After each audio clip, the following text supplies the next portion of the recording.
Hello, buddies. This was how my day went with the students of Chef Arome Culinary School.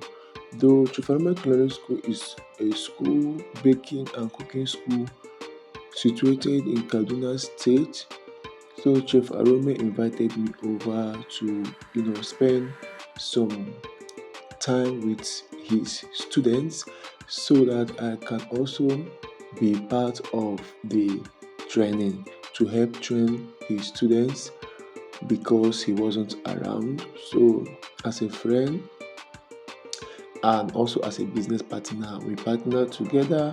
So, I was invited to also help his students while he was away to help them do their trainings and their practicals. So these were some of the things we made yesterday, Saturday. So, and I am here to share with you.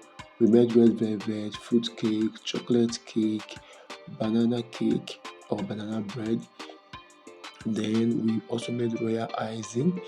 Went ahead and covered this beautiful royal icing, as you can see. We also made butter icing, and we also made some fondant, just made fondant as well. And we also covered the cake with fondant and made a little bit of shade design with it. Thank you.